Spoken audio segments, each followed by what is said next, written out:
Ελλάδα τη θέληση να μεταλαμπαδεύσουν εδώ ό,τι καλό και ωφέλιμο υπήρχε κάποτε εκεί. Έτσι, το 1934, 12 χρόνια μετά την χριστική καταστροφή, η Ευαγγελική Σχολή επανειδρύεται στη Νέα Σμύρνη, όπου συνεχίζει την λαμπρή πορεία ως τα σήμερα. Δεκάδες χιλιάδες μαθητές έχουν περάσει τα θρανία της και έχουν διακριθεί στο στίβο της επαγγελματικής και κοινωνικής ζωής. Ένας από αυτούς είναι ο σημερινός μας ομιλητής, ο οποίος γνώρισε την κοινωνική καταξίωση ως επιχειρηματίας στην Ελλάδα και το εξωτερικό. Ο κύριος Κορές ίδρυσε πριν από μόλις 14 χρόνια εταιρεία καλλιτικών, η οποία γνωρίζει λαμπρή επιτυχία. Αρκεί να αναφερθεί ότι η εταιρεία του προσφέρει εργασία σε πάνω από 250 άτομα, παράγει άνω των 500 διαφορετικών προϊόντων, ενώ στο εξωτερικό έχει παρουσία σε πάνω από 30 χώρες. Ποιο είναι όμως το μυστικό της επιτυχίας του? Ελπίζουμε να μας το αποκαλύψει στην ομιλία του. Ο κύριος Κορές έχει το λόγο.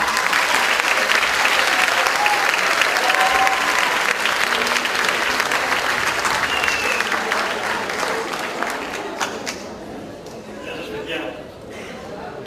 Σας ευχαριστώ πάρα πολύ σήμερα για την πρόσκληση. Είναι πολύ τιμητικό. Είμαι απόφοιτος της αρχής της δεκαετίας του 80.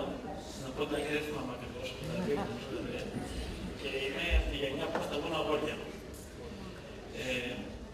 Χάρηκα πολύ όταν μου ζητήθηκε να μιλήσω, είναι μεγάλη τιμή, αλλά πρέπει να σας πω ότι πολύ χάρηκα ρωτώντας όταν έφτασα πώς είναι τα αποτελέσματα των μαθητών. Γιατί οφείλω να ομολογήσω ότι δεν ήμουν στο σχολείο, δεν ήξερα πώς πάει.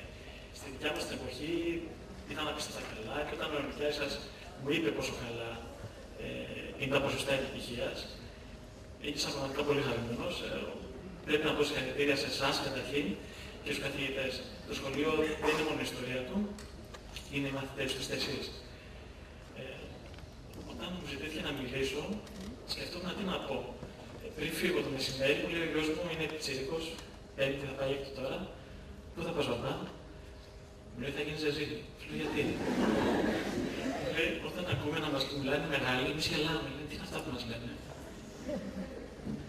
Παιδιά, το μόνο που μπορώ να πω είναι πώς ένιωθα στην ηλικία σας, πώς καταλαβαίνω τα πράγματα σήμερα και δύο-τρεις συμβουλές.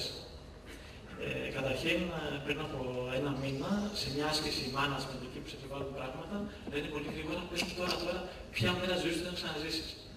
Και δεν μείνω μου και προηγούμενη. Παιδιά, είπα την ημέρα που είχαν βαθμοί του Πανελληνίου. Νιώθω ότι αυτή τη στιγμή, δηλαδή, Παναγιά μου, θα το ζούσα μεγάλο. Και εύχομαι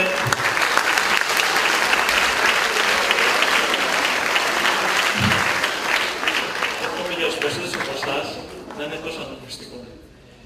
Να πω επίσης για τα παιδιά που πιθανόν δεν θα έχουν καλά αποτελέσματα. Ένας από τους καλύτερους μου φίλους είναι ένα παιδί που πήγε άθλια, πρώην εφηβεία, άγριος κτλ. Δεν διάβαζε. Δούλεψε 2 χρόνια και νιώθε υποδέστερα που δεν έδωσε, που δεν πήγε καλά. Δομηρή καριέρα στο εξωτερικό, πολύ μεγάλες εταιρείες, πολύ μεγάλες θέσεις. Απλώς για τα λίγα παιδιά που πιθανόν δεν θα μου γράψει καλά, μην απογοητεύονται. Τώρα, για τα παιδιά που έχουν γράψει καλά, θα σας πω παιδιά ότι τα πρώτα χρόνια ρισάξτε. Sorry για τους γονείς αν έχουν αντίρρηση. Θα έχετε πολλά χρόνια να δουλέψετε, όπως θα πείτε τώρα και με τα μέτρα 40-50. Λοιπόν, 2-3 χρόνια ξενύχια, ποτά, ταξίδια, μουσικές.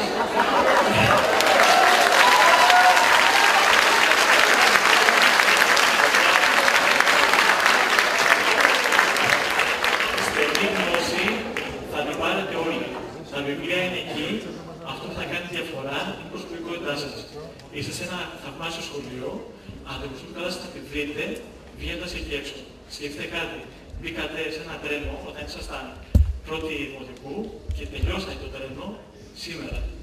Τώρα ο δρόμος είναι δικός σας.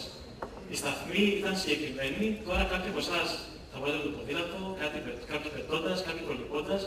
Ζήστε τη ζωή σας. Να πω ότι είμαστε, όπως είπατε, 280 άτομα. Όταν ψάχνουμε καινούργια παιδιά, δεν ψάχνουμε να δούμε ποιος έχει τελειώσει εκεί και τι μάστερ έχει. Όλοι έχουν τελειώσει κάτι θαυμάσιο και όλοι είναι πολύ ίσονα παιδιά. Ψάχνουμε να δούμε αξίες προσωπικές, ενδιαφέροντα, ποιότητες, πάθος. Αυτό αναπτύξτε και να είστε σίγουροι ότι είναι το μόνο που θα σας φέρει μπροστά. Χαζά λέω έρχεται ένα κοριτσάκι, μια κοπέλα τελειώσει χημικός μηχανικός, και έρχεται συνέντευξη. Τι κάνεις, σχολή, τι βαθμό πήρες, 6,5. Τι έκανες, στο ενδιαφέροντα, μου λέει, δούλευα. Τι δουλεύες, παρούμμα. Τι ωραία αυτό που φοράς, εγώ το φτιάξα. Το μαλάκι της φτιαγμένο περίεργο, τι απέζει. Παιδιά, σήμερα είναι υπεύθυνο τμήματος με 8 άτομα.